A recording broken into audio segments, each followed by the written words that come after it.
सबसे पहले हम लोग ट्रेडिशनल वे से इसको सॉल्व करते हैं, जैसा कि मैंने आपको बताया कि हम लोग यहाँ पे इसका एक्सप्रेशन निकालेंगे, इसका एक्सप्रेशन निकालेंगे, फिर बीच में एंड गेट निकाल के फिर हम लोग इसको चेक करेंगे, ठीक है। तो क्या है हम लोग के पास ए और बी का है, और 1 और 2, ठीक है।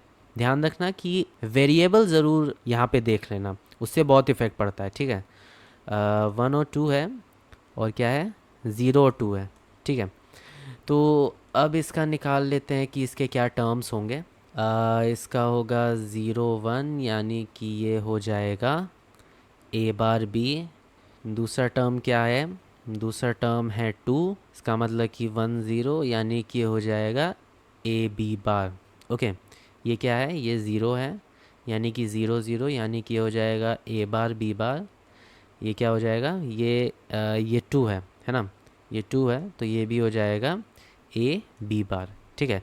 तो ये दो आउटपुट हैं हम लोग ये दो एक्सप्रेशंस हैं हम लोग के पास, A bar B plus A B bar. जैसे कि आपको पता है कि ये मिन टर्म है, तो यहाँ पे हम लोग इसको एस ओ पी के फॉर्म में लिखेंगे। आपको अगर नहीं पता कि S O P P O S क्या होता है, तो मैंने भी जस्ट पीछे पढ़ाया है, ओके। और ये मैंने उन लोगों को बताया जो लोग अलग से इस वीडियो को देख रहे हैं, ठीक है, क्योंकि मैं चॉप कर करके इसकी शॉर्ट वीडियोस भी बनाता हूँ। एनीवेज, ये हमारा एक टर्म है। दूसरा है A bar B bar plus A B bar, यही है ना। बीच में हम लोग ने एंड गेट लगा दिया। चलो अब इसको सॉल्व कर लेते हैं। ये क्या हो जाएगा, ये दोनों टर्म हमारे ज़ीरो हो जाएंगे, ये दोनों टर्म हमारे ज़ीरो हो गए, क्योंकि यहाँ पे बी और बी बार दोनों हैं। ये भी ज़ीरो हो जाएगा, क्योंकि यहाँ पे हमारे पास ए बार और ए है।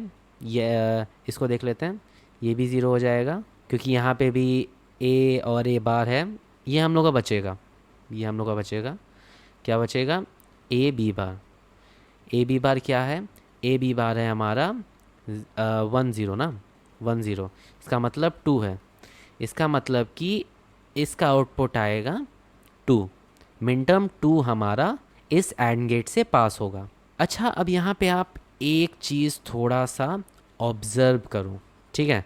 ये दोनों मिन टर्म्स में क्या मिन टर्म कॉमन है, 2 कॉमन है। 2 जो है, आप यहाँ पे देखो, इसमें भी है और इसमें भी है। कॉमन टर्म्स हम लोग के आउटपुट में आएगा। कहीं भी अगर आपका एंड गेट लगा हो और उसमें दो मिन टर्म्स जा रहे हो, तो आप उसका कॉमन लोगे, ओके। यहाँ पे देखो, मैंने स्टेटमेंट में लिखा भी है, if two sets of min term are given to and gate, it will produce output with common min term. इसको हम लोग इंटरसेक्शन भी बोल सकते हैं। जैसे हम लोग का ये एक मिन टर्म है और ये एक मिन टर्म है, एंड गेट इसका इंटरसेक्शन होगा, ये सेक्शन, ठीक है। तो ये था हमारा एंड गेट।